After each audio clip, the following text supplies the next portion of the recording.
LAT, that's one team that they did not play around in these qualifiers. They did have the slip up early, but they finished with the number 1 seed, 14-3 map count. I think they have to have the best map count in these online qualifiers, like in total, because they lost 2 maps the last qualifiers. Yeah. So they've kind of dominated the online stuff. Do you have any concern or that they won't be able to kind of translate that to LAN again? Of course, they did really well at Major 1. Then they had a really disappointing finish at Major 2.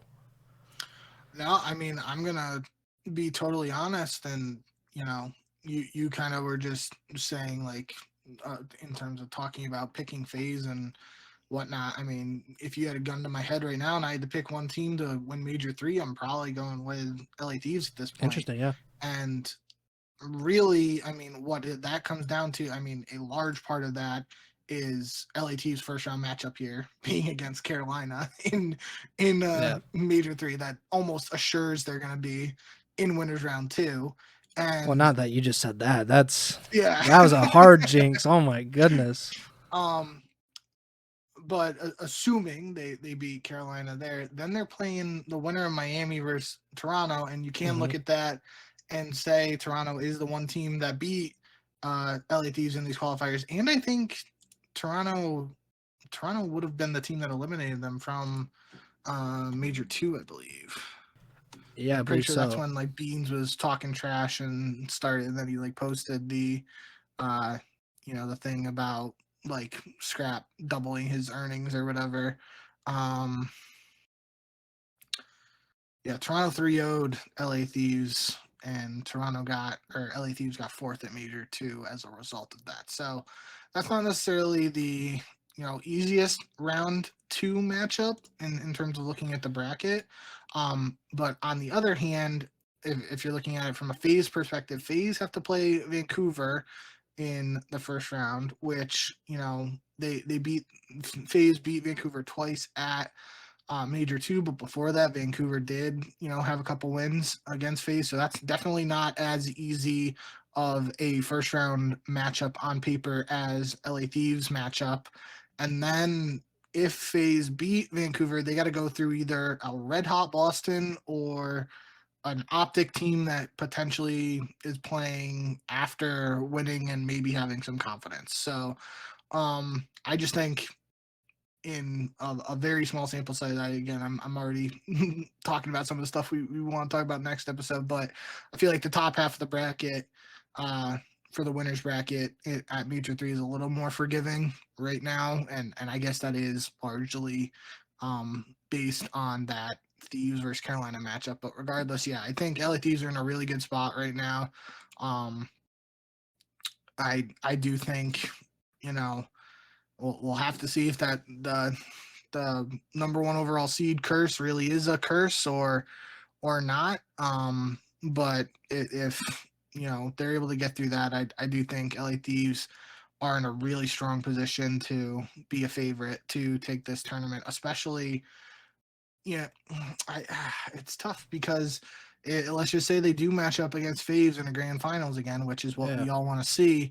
Even in that best of 7 we saw at Major 1, like I'm pretty sure Thieves were winning the hard points there, but FaZe was winning the searches. So like it's been a while too. It's been a while, but what I'm saying, like, if the concern for FaZe right now is their hard point, and they already won an event this year against Thieves where they didn't have to do it through the hard points, they did it through the searches, how much of that concern is really a concern, unless that concern becomes the thing that prevents FaZe from even reaching the grand final. So we'll have to see what it is. But to get back on track with you talking about these, I'm really, I think they're in a really good spot. I just think, especially, I feel like Scrap's been frying. I feel like Hydra's been playing really well. I saw some really, I watched the match today in Octane's chat, but I think I saw it in Scumson. It's just people talking smack about Ghosty, being like Ghosty's the weak link on the team, yada yada. And I think it wasn't Scump's chat that I saw it, but that doesn't make sense because I said I was watching the LA Thieves, so maybe it was before LA Thieves played. But regardless, I just want to say in general, the whole conversation or narrative around Ghosty in my eyes has been for these past 2 years, really, not even considering this year, and I've said this before, we saw in his first stint with Optic and his first stint with the CDL, we saw a player who's dropping a 1.4 in challengers, Mm-hmm. enter a team with other superstars and be willing to do the role player work and sacrifice his personal stats in an effort to try and push the team to the next level and get some wins. Obviously, that didn't happen that way for the team in Mm-hmm. terms of getting championships, but that's 2 years ago. Then last year, we saw the kid who was dropping a 1.4 in challengers drop 1.4 KDs on an LA Thieves team that at the beginning of the year wasn't really that good and then definitely got a lot better towards the end of the year, but he was able to be that star player. So we saw him be a role player, saw him be the star player, and this year he is on a team with he's on a team with 3 world champions, 2 all-star caliber players in a league that only has 8 all-stars, and 2 annual MVP candidate players. So what do you want the guy to do? We talk about it with all these roster changes. There are a finite number of kills on the map. And if Scrap's going 30 and 15, Hydra's going 30 and 20, and Envoy's going, let's just even say 25 and 25, like there are only so many kills that Ghosty can get. So this is just a situation where you might have to look a little deeper if you're an LA Thieves fan and be like, oh, maybe Ghosty is going negatives in these maps, but if we're winning by 150, who cares that he's going negative, really?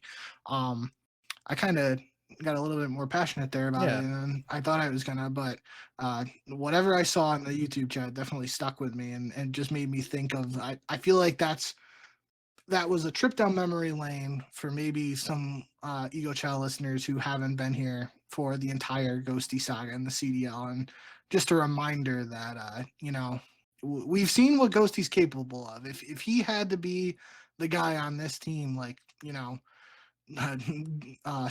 Scrap, Hydra, and Envoy all get into a bar fight the night before the grand finals, and they got stitches in their hand. Shout out Aches. Like Ghosty can step up and be that guy if he has to.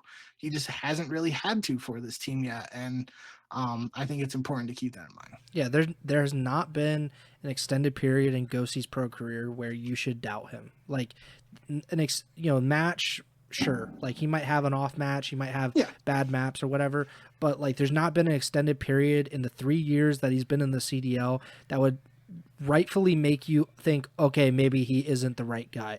He has been valuable on Optic. He's been valuable on 2 different, very different LAT teams. They were rebuilding last year. This is a championship contender. He's been invaluable in some ways to both of those teams. And I was just looking up his stats. Since Major 1, he has a 1.06 overall KD. He has a 1.19 search KD, which is second best on the team behind Hydra, who is dropping a 1.36 in search. So yeah, this is just an overall great team. Like I know there were doubts about Envoy in particular, but he has been more than ready to step up and be a really valuable part of this team. And they're 17-3 in their matches since the Major 1 Grand Finals. So they've won all but 3 of their matches in the last 3 months. Like let's slow, pump the brakes. Of course, they had that disappointing Major 2, but like you said, if there's a gun to your head, you're probably picking LAT, and there's no wrong answer in that. It's not like how dare you do that. LAT was very close to beating FaZe, which would have got them a Major 1, and they have a bad Major 2, but they've been very consistent. And this is kind of the argument that I've always made with FaZe, is that FaZe has always been really consistent. Like they might not always win, but I can rely that they're going to be there more times than not. And that can't be said for a lot of teams. But LAT is probably one of those teams at this point in time.